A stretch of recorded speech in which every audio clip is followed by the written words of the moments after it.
All right, welcome to the Diplomats, the original Diplomats, not the new originals, the original with Umble the Heap, the guy who told me we should start a podcast together and who left to do greater things. But the Diplomacy Briefing, his real love, sponsors this podcast. So, Umble, welcome to the podcast and tell the listeners about Diplomacy Briefing so I don't have to. Of course, with this little caveat, the diplomats started in this way. Um, I went to about 5 or 6 different people and said, "Hey, we should do a podcast, but you got to do all the work." And finally, after going through, it might have been 10 or 15 people, I can't remember. Finally, there was one person that said, "Okay, I'll do all the work. Just give me the attention, and I'll do the whole thing." And the diplomats was born. But of course, there could only truly be one true diplomat, and of course that's Ed. And anyway, that's how the diplomats got started, and it's become a real kind of fixture, especially for Nexus. But the briefing, which I guess it would have started maybe just a few months actually before the diplomats started. Wasn't too long before it, but it's a weekly update for the diplomacy hobby. Lets everybody know what's going on, and whether it's the tournaments that are going on or new podcasts that come out, whatever it may be. You can find it at diplomacybriefing.com. We send out an email every week, but you can also check it out through all of our different social media channels. And in fact, this last Friday we just hit 100 issues, so it was a real big milestone for us. Congratulations on that. I've already mentioned it on this podcast that I believe that uh, I am the reason people go to the briefing based on the 100th edition. Well, your personality definitely fills the pages of the briefing, and it's not all complimentary, but it's all right. We take the we're not too choosy on it sometimes when it comes to Ed. Any Ed Sullivan content tends to be one that people will open up the briefing to see, and so we Right. pretty much will always take Ed Sullivan content.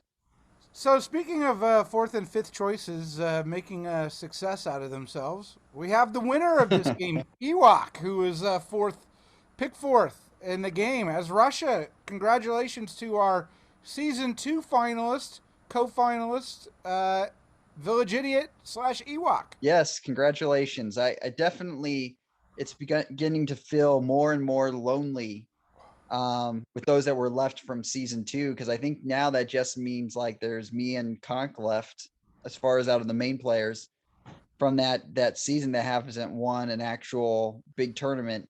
Though I did win Cold War, so I guess maybe it's just Conk that's the worst player. But Conk. we but we neither of us have won the big one, so to speak. And of course, you and Pawa now, Village Idiot or Ewok has gone on to do that. But I think there is something always to be said: is did you have a quality win? That's something important that I think should always be determined. Was it a quality win? And we already know that as we look at this final board, that they are all great players. There's no doubt about that. Nobody can take that away from the players there. We all know they're accomplished players, good players. But was this Even a Philip, game for you the don't even ages? know Philip, and you're calling him a great player.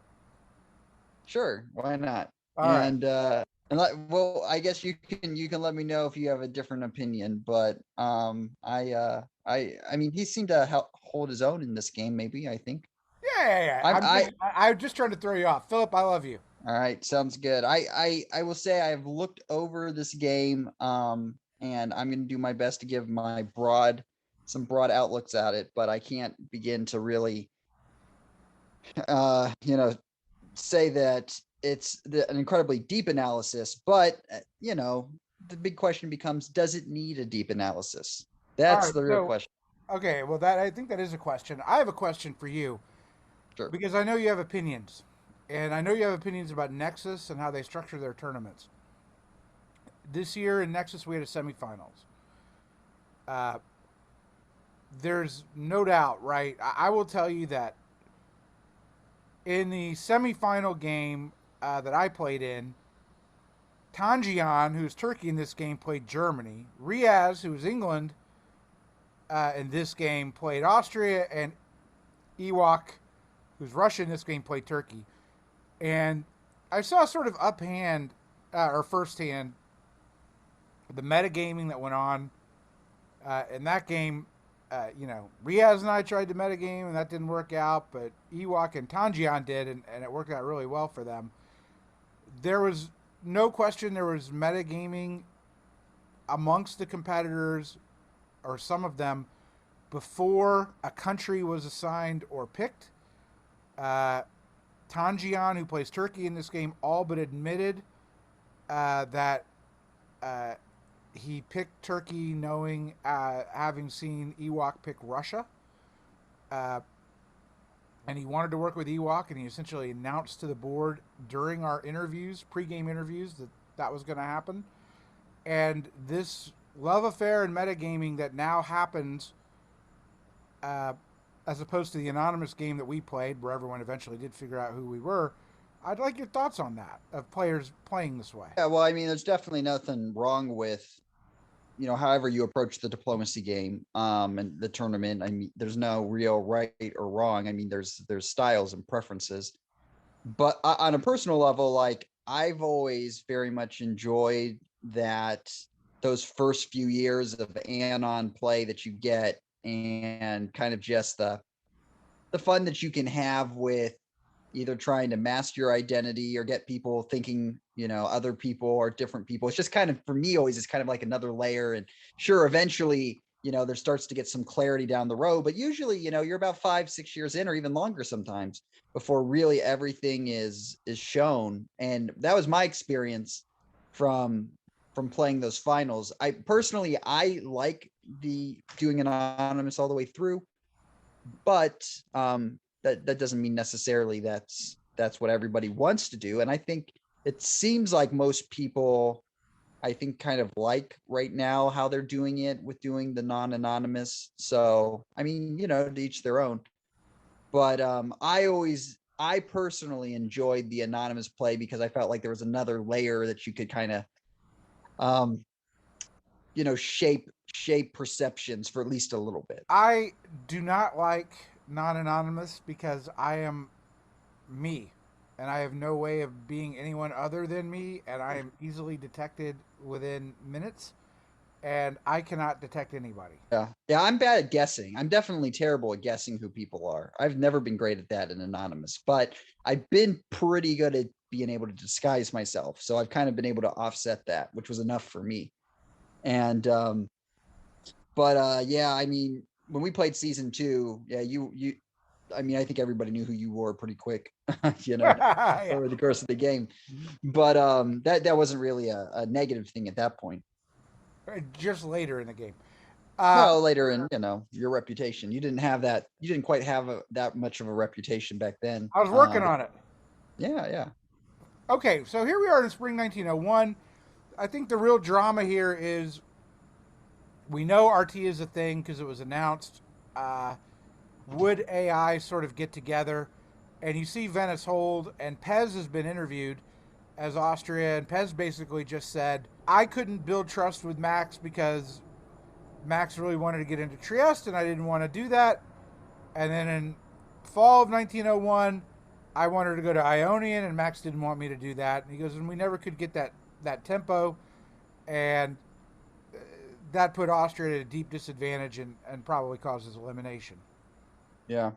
It's kind of a tricky thing because with Austria, you definitely don't necessarily, your gut reaction is not to give Italy Trieste, especially right now. The online community, that move set is not as accepted as it is in virtual play, right? Because virtual play happens all the time, and I think people have seen that long term, it's not as dangerous as a lot of times people will act like it is. But in online play, it's not been nearly as accepted in the wide group of play. So I don't know how much of that was with Pez, but I had to go through that too, where I just being like, look, it's better to give Italy Trieste than to fight them. That's for sure. and it's seldom a great thing for Austria to be having that kind of fight. So that to me is another big part of this game is, early is, what happened with Pez, which I think is pretty important. But if you think a juggernaut shaping up, then, you definitely got to get together. You have to stick together, and there's just no way to survive if you don't. So now I want to ask you some questions. I'm a little later, but I'm going to set it up now. You've given the legendary tactics interview for How to Play England, uh, and this is your preferred English opening, correct? Yes.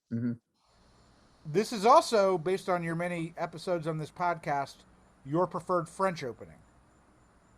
Yeah, I normally do that, but a lot of it too depends with how I'm feeling about Germany. Like I do sometimes open a little differently with my armies, but in online play, definitely this is my preferred. You find Germany being more aggressive towards France. You find that happening more in online play than in virtual play. Almost never do you see Munich to Burgundy happening in virtual play, but it does happen more often in online play. So I prefer that support into Burgundy and online over, moving into Gascony and these kind of things. I'm going to ask that because I think this slowed down England a bit, but they got it back together. We see the immediate German attack. If England knew they were anti Germany before spring, which they may not have known, would it have been better to have the army in Edinburgh and go to Norway, or do you like this idea of convoying York to Holland as opposed to just bouncing them out with the fleet? Well, I think if I'm England, like in this moment, this is definitely preferable than either of them getting into Belgium, I suppose. But the big issue is this, though. All right, and this is where this option point, at least with my play style, becomes really important. Um, if you're going to make that move on Holland, then you've got to be sure that this EF is going all in, because the fact that you have done this against Germany, it you have kind of opened the door, so to speak, to you maybe being ganged up against.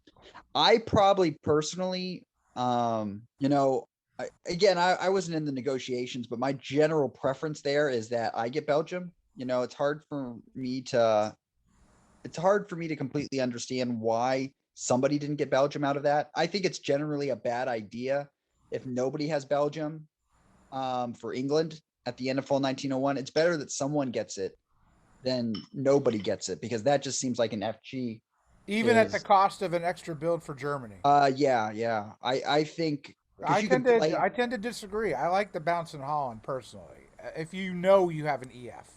Well, yeah, sure, yeah. If you are for sure that it's an EF, that's a good thing. But here's the other issue with that, in my opinion.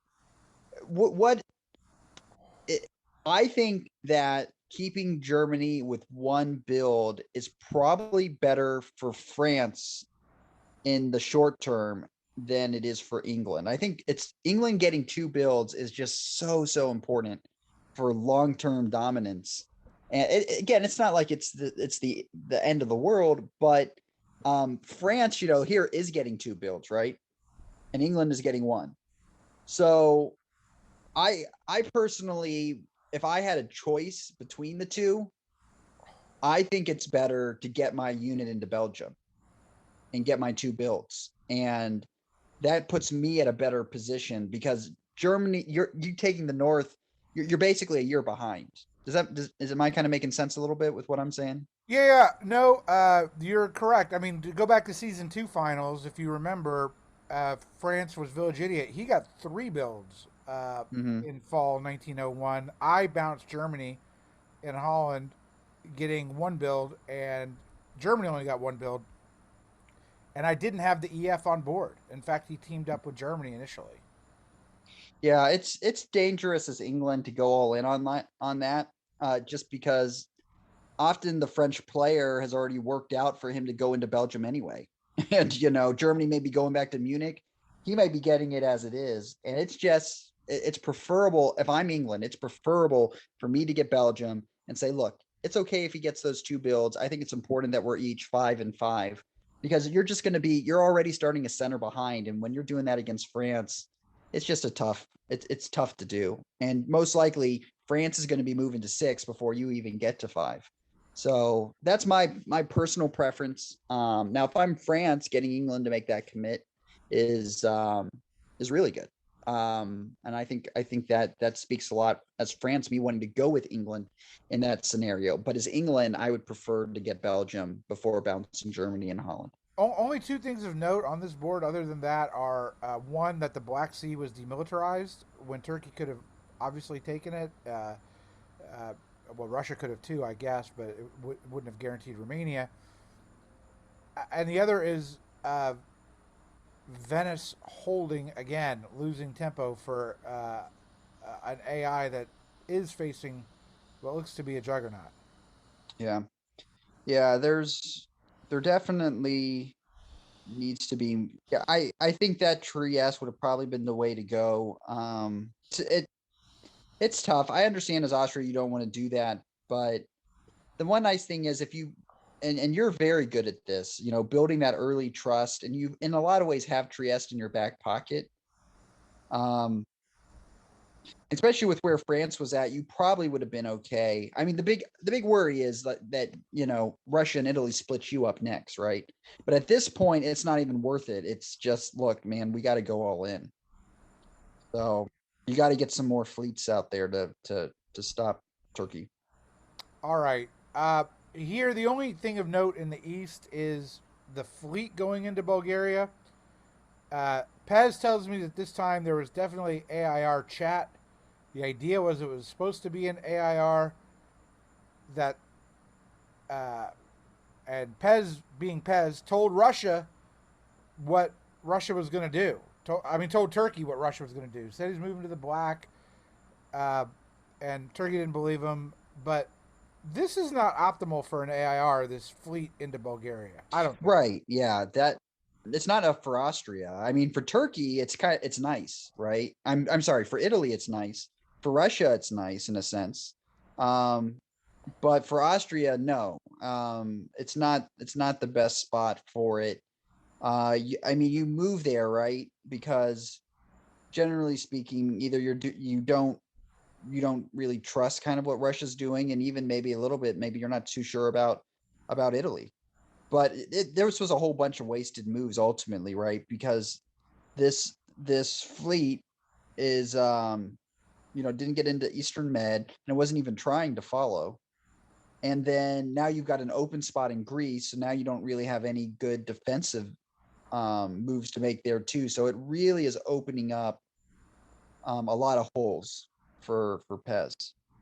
Yeah, And I'll make a there on the west. He's getting bounced again. There in Holland. So most likely, what it looks like, and I don't remember this at all, but it looks like France is going to be getting Belgium maybe before England gets to 5. I may be wrong here, but I can't remember. it's We'll see here. Here's the fall. Yep, that happens.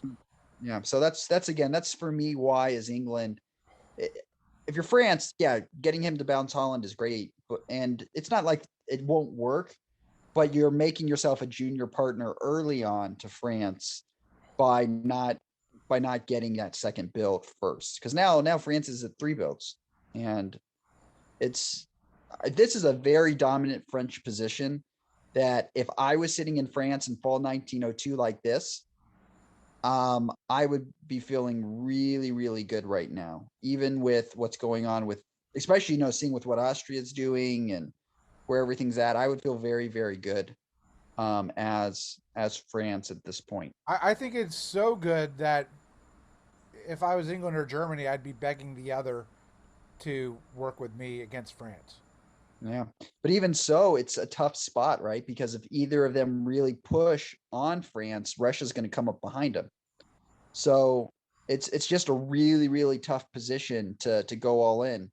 And I think it's an important point to note something. Fall 1902, Russia is at 7 centers. as they finish up. This is at this point, I mean, theoretically, right? We could have paused this game or even ended the game, Russia and it would locked have it been in. the game was over, right? 2 years, the game was over. I don't know. I think Russia maybe loses a center, but I don't. Does Russia ever get to 8 centers in this Yeah, game? I think they do. Oh, okay. All right. So there's more to come, I guess. But anyway, to give an idea just of like the the look of the game and where centers were at, they things stay pretty even throughout this game. And now I should also say, the participants seem to pretty much uniformly say that it was, the diplomacy was very active, Mentally and it taxing. was It takes a lot of yes, effort to yes. say hold, support. Right. Yes, it would just kill my Yeah. brain. Right. To not do something. Sometimes that's the hardest thing, is to not do something. So they all seem to say that, this wasn't a matter of a loss of interest, even though the, objectively the moves on the board don't seem to actually accomplish a lot. So that brings up some other questions, I suppose, that we can kind of look at as we go through the game. But um, just to get it out there, if you're expecting, somebody shooting away, or that, the kind of the way Calhammer talked about was that, an ideal diplomacy game is as one person takes off, the others go, form up to stop them and pull back. And so it's just going, back and forth before someone pulls away. Whereas that's not exactly the flow of this game. This game is a lot more static and not so much against the leader. It's more of, I don't want to be the leader, so let's not do anything. So, um, I think here on the game, right? Russia had a lot of advantages. mhm, Had good geography. Had a guy who was really willing to work with him in Turkey.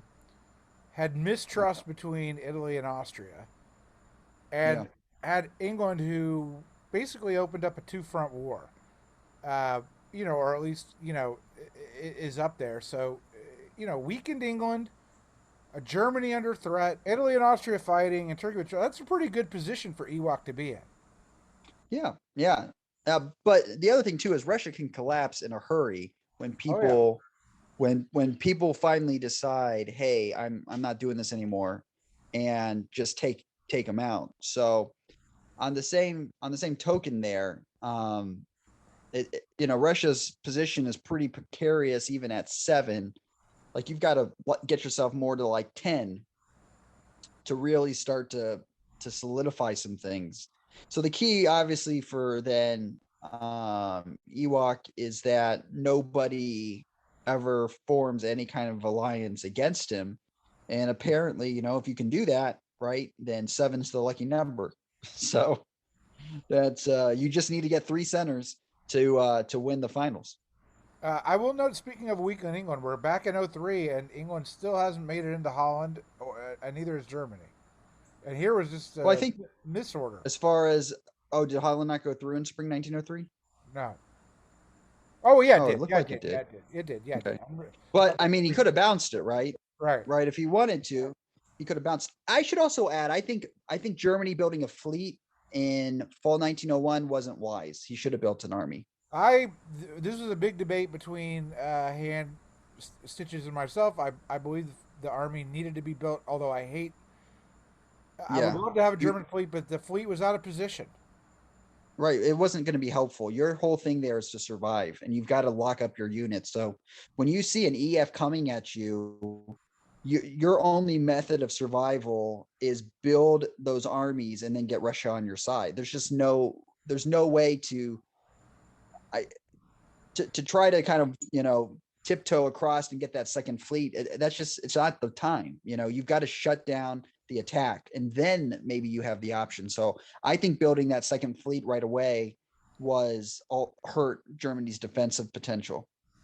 Now here is Riaz's, in my mind, best or second best move of the game. Although vacating unoccupied Holland to take Kiel and Denmark, clearly telling Germany, um, you know, Germany tricking. Yeah, I don't. the Republic of Germany Yeah, I don't completely understand. Whoa. Um, yeah, I guess I don't completely understand Germany's even reason for doing some of this. I think he got tricked. I guess. I mean, yeah, man. So Austria. I wonder why Pez helped France. Does he say why that happened? Yes. He says by this time he realized it was Italy, Russia, and Turkey against him, so he thought his best chance was to get EF across the line as quickly as possible. I don't know. That seems like kind of really desperate Hail Mary pass. Well, I think he felt desperate, but it's easier to kind of do stuff like that when you're Turkey, Right. not when you're Austria. Right. Yeah. So Russia taking Ankara, I'm guessing that wasn't agreed on. Well, I haven't interviewed him yet. I certainly don't think it was agreed on, but I think I might be surprised to learn it was. It's unknowable at this point. Yeah, why would you go to 2 or 3 centers when Russia's already at 7? That that to me is, it seems like, especially early on, and you kind of nailed this at the beginning, is Turkey's compliance is kind of it ultimately is the kind of the linchpin of what makes the game.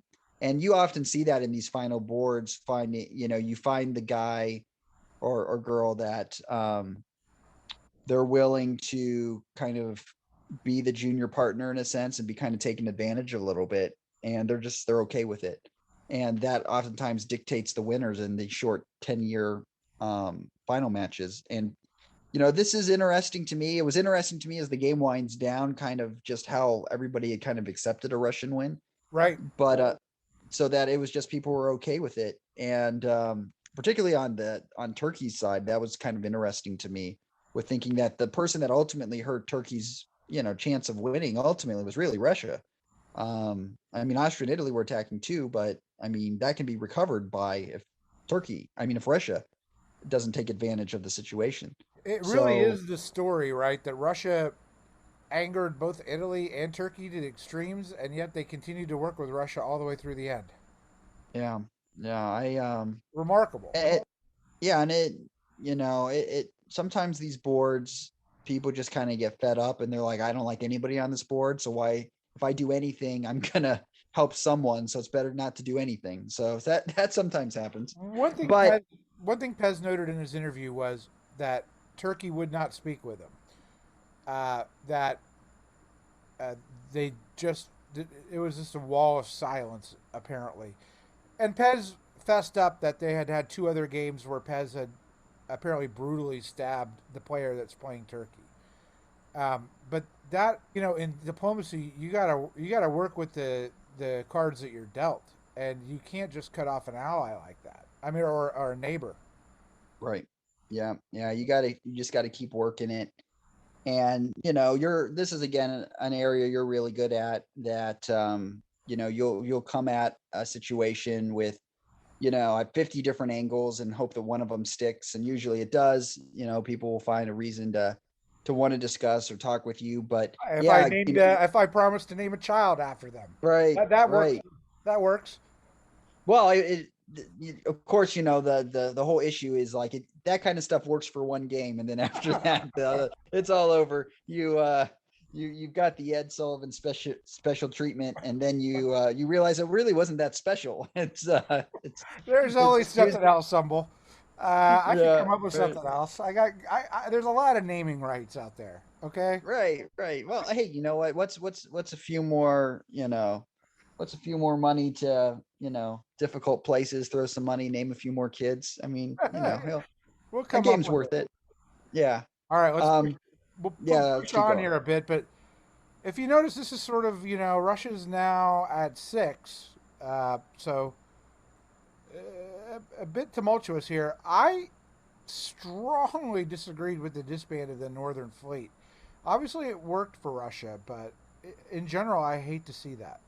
Yeah, I agree. That's generally really weakening yourself diplomatically, and it's just not good. And when you I would say with when in this position right now, if I was England, I would be saying, you know what? This game is between me and France now. And it's mine to lose because I can take this whole top and you just count it out. So if he gets, if he gets 4, 7, 10, I mean, he's at 10. If he can just get that northern half, there's nothing to really stop him. And he can block everything with France. He gets the German centers he needs and it's game. It's over. He's got 10. And that's generally in these finals, that's the number that wins you the game. Yeah, I mean he does make his move, but certainly right away that looks like that's the plan. If you notice the move set here. Yeah, but I don't understand why going to Baltic right away was so important. I don't know. I have to look at this. So his big issue right now is he needs to consolidate, right? He needs to push. Yeah, so he's got to make sure he doesn't lose a build. So yeah, maybe the best move set here is going back and taking Holland. That army's got to go somewhere.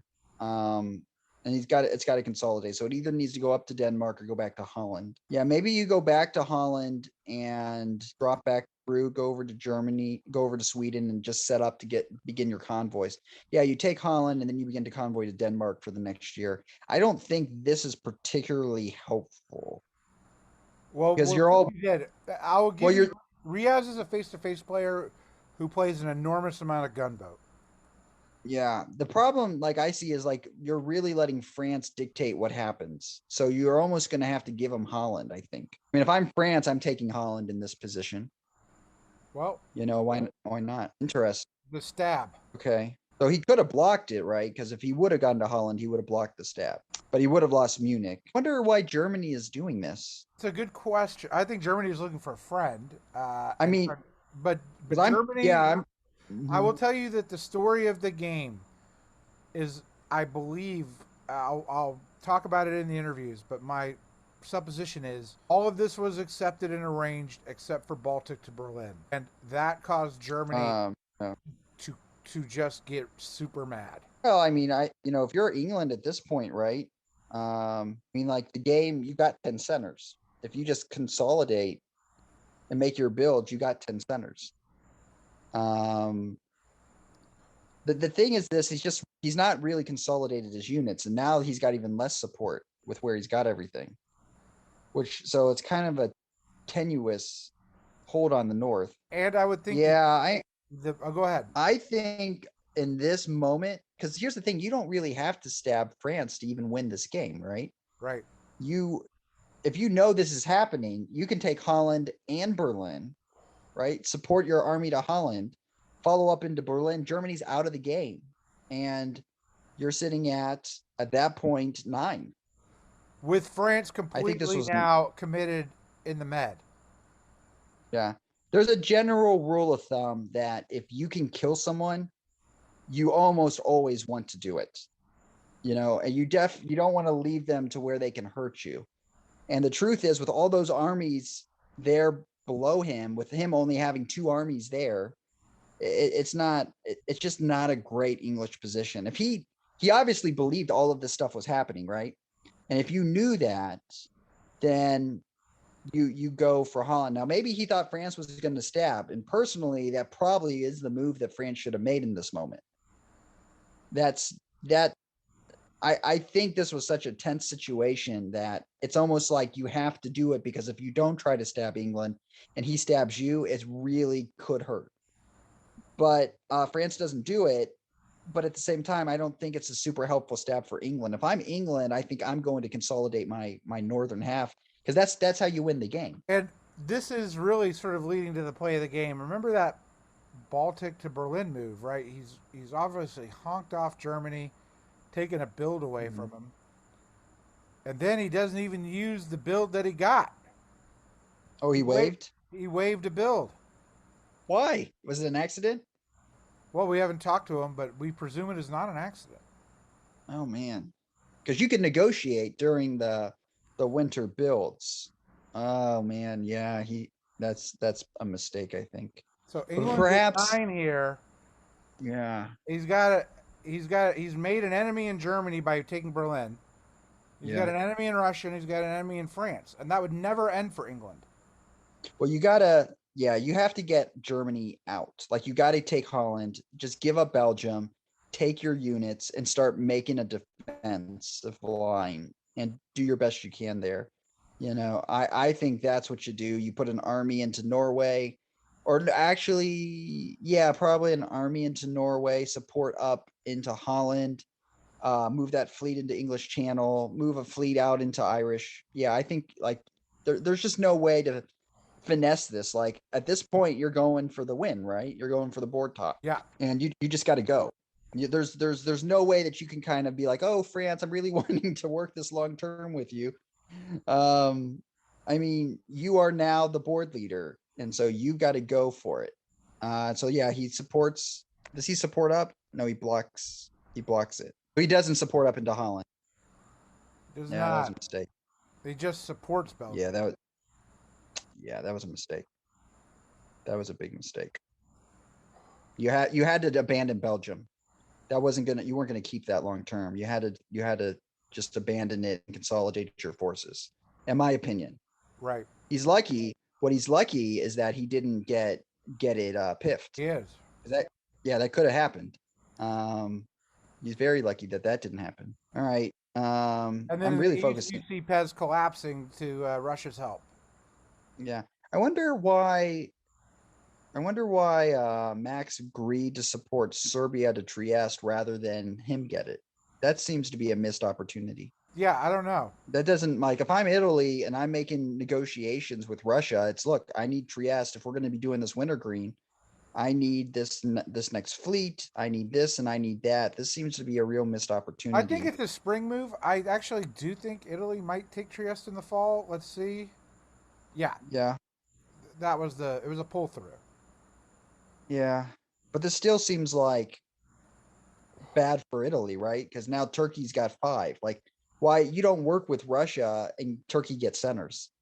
Like, if you're Italy and Turkey's getting centers off of whatever you're doing with Russia, you don't have an alliance with Russia. So you don't make any deals like that. I mean, even if you're with Pez, I mean, even if you don't want to work with Pez, as Italy, like there's generally speaking in this moment, if Russia's helping Turkey get centers, that's not a very good thing. And Russia doesn't look that strong either, initially. England's the one that's more, Turkey's not going to attack Russia in this position. It's just not going to happen because they need Russia to attack England. So if you're Italy, you can't be making any deals that Turkey gets centers. Right. I know I'm probably jumping around a lot, so maybe people aren't No, quite you're following what I'm. fine. You're fine. As you can see here, uh, This is not good moves for Max, in my opinion. Strategically, long term, you're blocking yourself in. You got to get Turkish centers to win this game. yeah, no, we criticized Max heavily at this point, and he took offense at it. But I agree with you. Uh, all right, so we'll move into the spring here. Yeah, so this is what you expect. Turkey is not going to attack Russia because England's got to have pressure, so he's got to attack Italy. So he's not going to do it. So Italy's position is crummy because you can't take out Turkey without help as Italy. You just can't at this point. You have to have Russian help. So so again, just to reiterate, if you're Italy and you see this kind of thing happening, it's one thing to work with Russia to take out Austria, but if you see Russia helping Turkey get any centers and not attacking Turkey, you pull out of it and say, Right. "Look, man, I'm not going to help a juggernaut run me over, or at least stall my progress." So, okay, let's look back there at the West then. Um, Belgium gone. he just doesn't have the army. He doesn't have the armies to hold anything. Well, That's the problem. we theorized on the diplomats that this was probably going to be the move, and Hand suggested before the turn, I believe, that Belgium should just convoy to Holland. Yeah, you have to consolidate that army up, which is kind of what we've been talking about for this last year. You can't just have it hanging out there. You got to do something, because it's surrounded by units. You got to get it back to safety in the moment. Because again, it's still his path to victory is getting that whole northern half, those 10 centers that oftentimes help England top a board if he can get that. I was a little perplexed that this Fleet Berlin that you talked about that was in Baltic originally, I think it really needed to be pulled to Kiel, the Mhm. consolidation effort. Yes. Yeah. Yeah. You've got to, everything is just, there's nothing that can really support.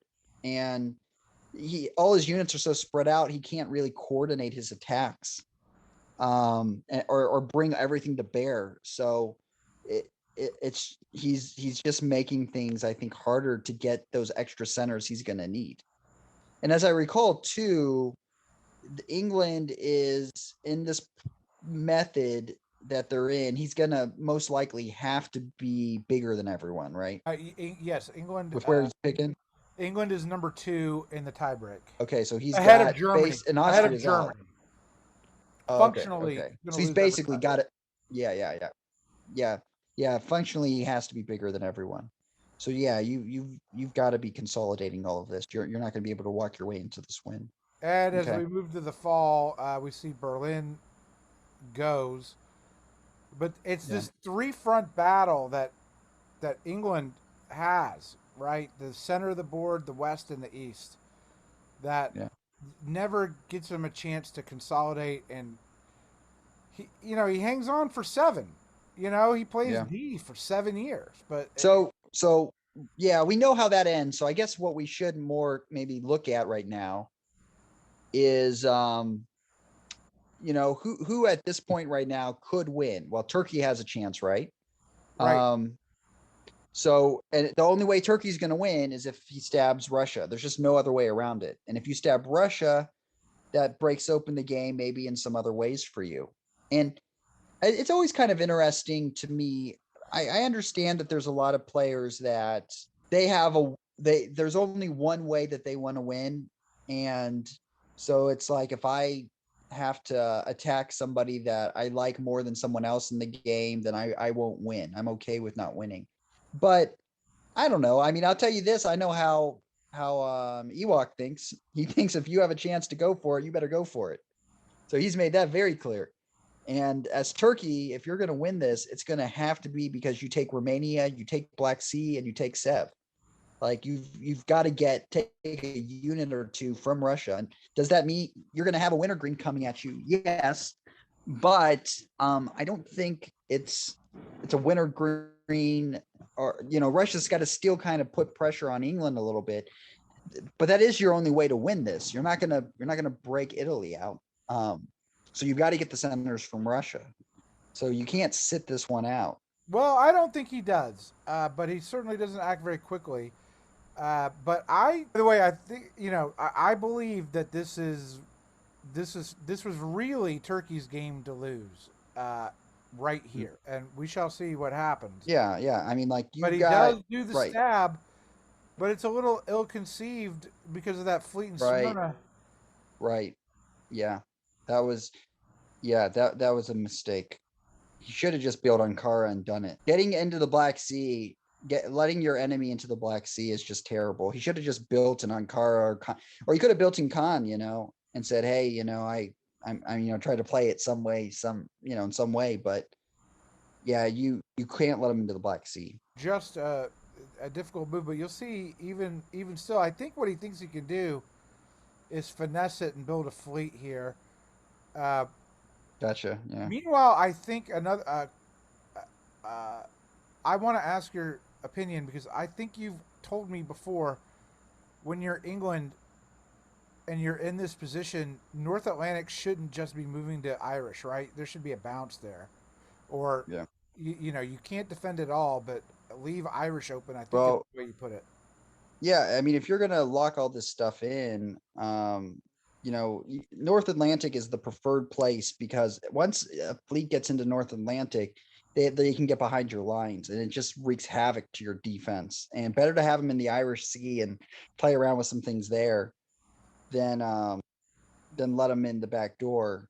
Again, he's kind of in this position right now because of not consolidating his forces. So he's in a tricky spot that it's just a terrible position we're at this point as England. And France is in not a terrible spot. I mean, it's going to be hard for him to get that eighth center.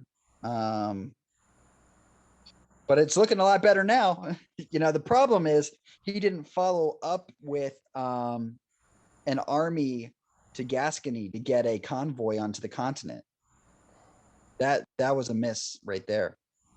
Because if France would have put that army in Gascony, he could have convoyed out Right. and got into England's done. You probably win the game off of that, or at least you get close. Now, meanwhile, look at what Turkey's done here, and he's forced Russia to meet the threat. Mm-hmm. Yeah, yeah, I like it. I like it also. But no, because he's getting a build, right? He's getting Romania as a build. Yeah, I don't know. I would think in this moment, maybe what you do is you just decide, you know what? I do a Aegean to Ionian and Ionian to a Draic here because you're getting that build. And you move those things out to be a better front position to keep hitting on Russia. I don't know if that's necessarily the best, but I don't. This is a backwards move because whatever you build, right, is your. I think this is a backwards move. I'm not sure I strongly believe an army was called for in this case. as far as your build. I think there's. I don't know. This you have 3 units all focused backwards. And this is great, taking out Black Sea, that should make you feel really good if you're Turkey. What do you do if you're Turkey now? Oh, like 100%, you put a fleet into Black Sea and an army into Armenia. And I would move. Let's see if this Yeah, Turkey did it. I would move Khan to Aegean, and you're to the races. And you hold that out because he's at 7. Like, this is really, really good. Now, let me ask you this: if he had stayed at 7, would he have won, or did he need? He would have won. He would have. Oh man, against everybody. Man. Here's the thing: you can't take anything from Italy right now at this spot easily. You've got to consolidate and grab the Black Sea. You got to do it. This is winter 1907. Oh, come on, man! Russia can only win by taking your centers. He said he had to do 2 things.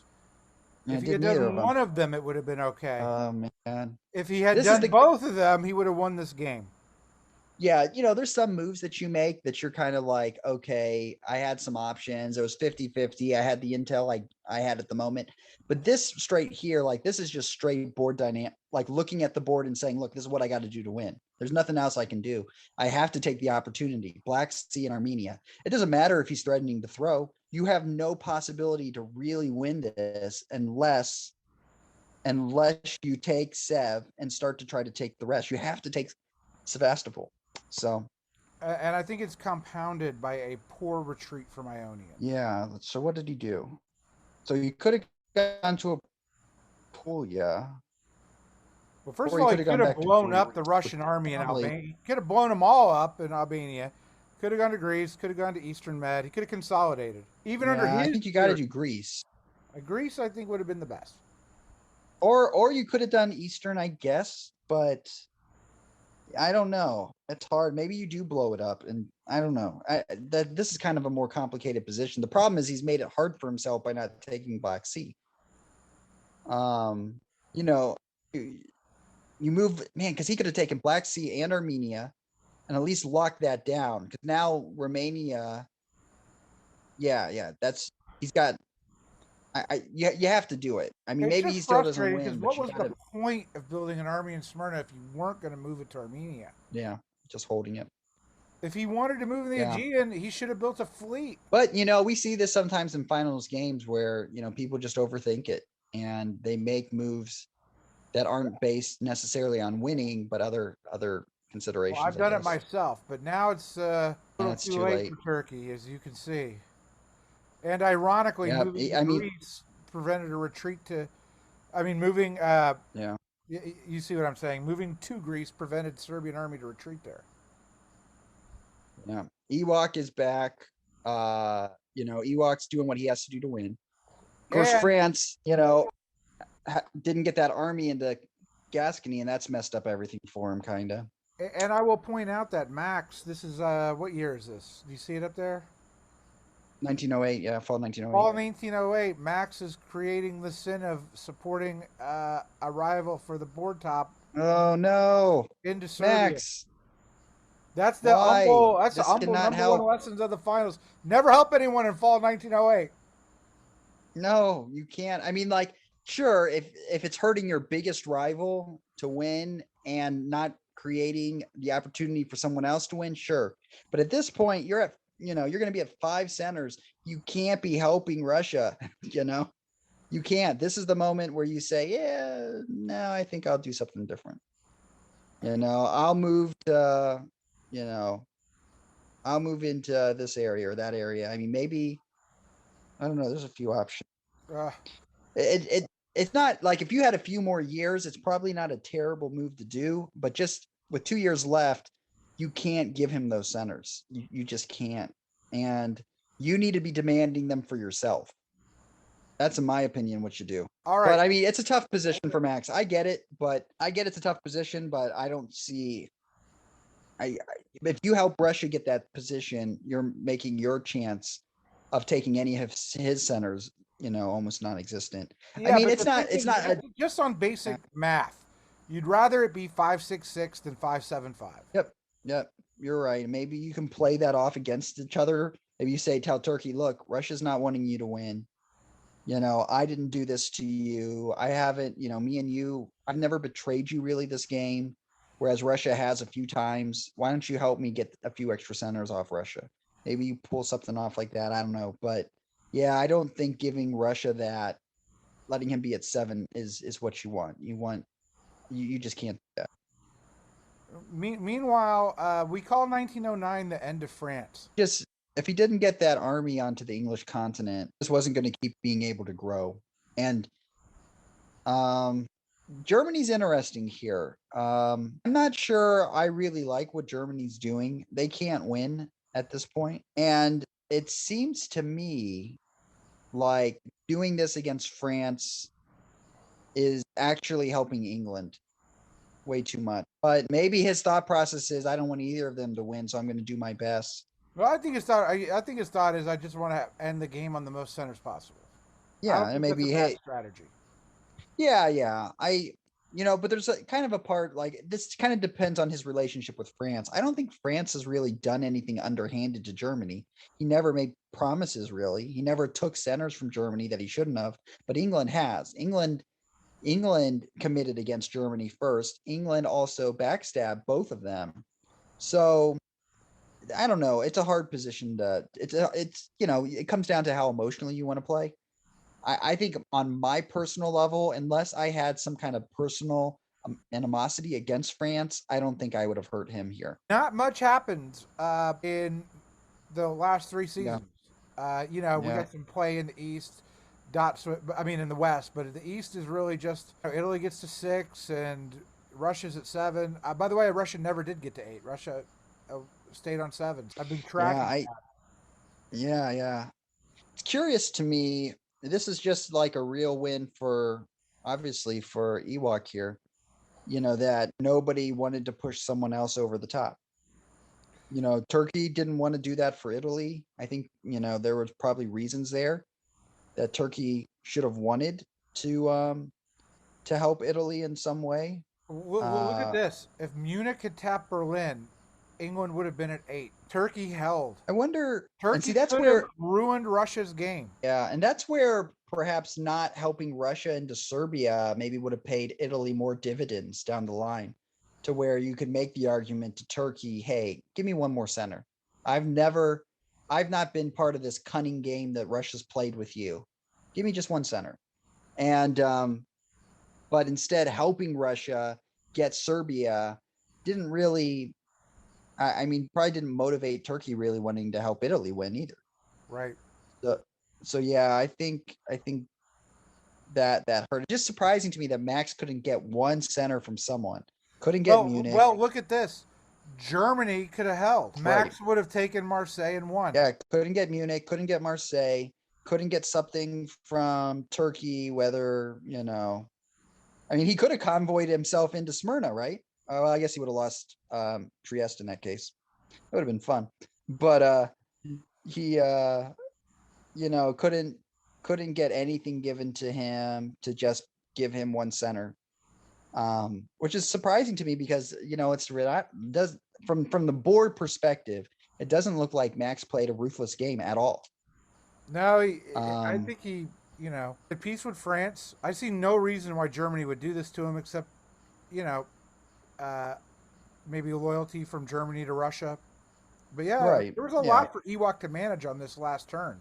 I mean, It's as it, much as this win is, I mean, things could have happened. yeah. I mean, this is all a testament, I would say, to Ewok's ability to finesse France and Germany.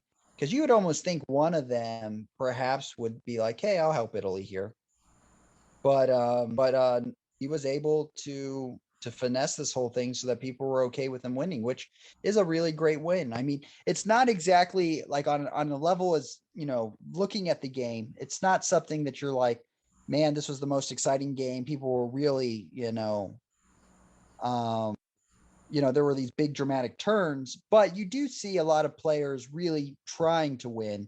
Besides, I would say, um, Turkey there at the end.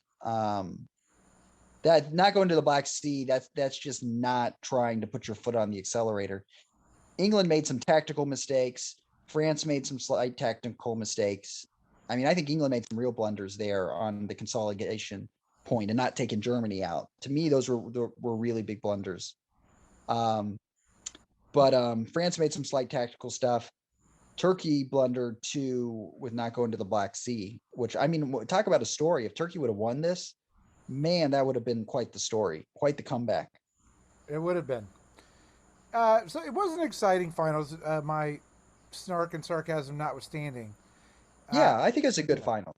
it Yeah, was. I mean, it was well played. It may not have been the most exciting from the outside, but there were moments, and there are always mistakes. I've made them in the finals. I made them twice, in a row. What, So what's interesting to me about this was not a finals where people were responding to the board leader, really. This was a finals that people lost because of their own mistakes, not taking the opportunities when they were there, not making the right tactical guesses.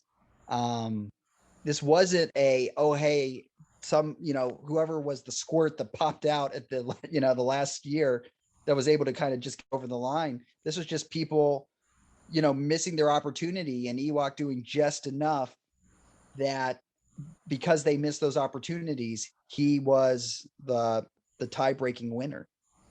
So, it's hard for me to say how much Ewok had to do with people missing these opportunities. My guess is probably a lot, right? If we know how, Ewok plays, there was probably, I mean, he's going to have his hand in everything. And, it may have, you know, France missing things, England missing things.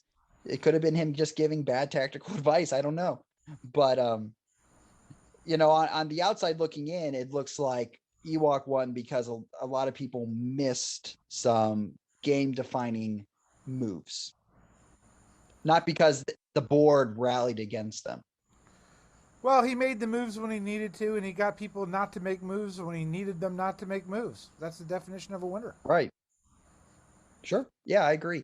It was this is the first time I've actually gone through the game season by season. And so definitely being dropped into it, I was a little skeptical of some stuff, especially with winning it out of 7 centers. But there was some exciting opportunities that people just missed. And it wasn't so much a thing of, like just terrible play. They were just some slight little things that really determined the game, and Ewok did just enough that he needed to win the finals. And of course, everybody knows he's definitely good enough to win this thing. Is The he? skill level was Is never in he? I mean, question. he's been there Yeah, twice before. He didn't do anything. yeah, I'm yeah. messing Well, with. I mean, I wouldn't say he didn't do anything, but it's interesting because he played Russia before, right? And he kind of lost because of inactivity Season a little 5. bit. Yeah. And In fact, he said that yeah, Kronk told him uh, after that season 5 that Russia is like a shark. You're either going to swim or you're going to die. right, And right. You he's got to just play. yeah, he's still He did what he could. All right. Well, I wouldn't say he wasn't aggressive. Yeah, I wouldn't say he wasn't aggressive. I would just say that because he was aggressive, it just didn't amount in centers being changed, right? Now, in the very end, he just held what he could because he couldn't really push more units. Though I guess he could have put an army down into Armenia, right? He could have. He could have taken Bulgaria in '09. Like he Yeah, could have. He didn't. Just when you go over the tactics, but it was but maybe that unstoppable. was the right play. Maybe that was the right play in. I don't Keeping know. It's hard to Turkey on side. say. Yeah, it's hard. I'd have to go back and look really close. Could he make this move and it not matter? Um, I think he but did hey, it. I think he didn't take Bulgaria to make an argument to Turkey that I'm going to do as little damage to you as possible. yeah, maybe Turkey said, "Hey, I'll give it to you if you need it, but treat me right at the end, and you'll be the winner." Who knows how that worked out? But yeah, let me just say personally, Ewok, good game, and a good game to all the participants. There was nothing in here that didn't show that each of the players had legitimate skill in this game. So we may say something about Turkey not taking their opportunity, but the fact that they even were back having a chance speaks to their skill level. Right. So I agree. it's really I good play. really like Tanj as a player. He was in the finals last year, and it was heartbreaking what Kudasov did to him, and then now this year. But I think he's shown great improvement in the last year. He's there for a reason, and Mm-hmm. he's definitely got it within him. All Yeah. right. Well, I tell you what, I don't have within me anymore is to continue. So I have to call it a night. You can see the lights going down on my porch. But Umble, thank you very much for coming in and giving us your thoughts. It was great just to catch up. And thanks to diplomacybriefing.com and their 100th edition, which people should subscribe to if they're not. And thanks so much again. Good night. Good night.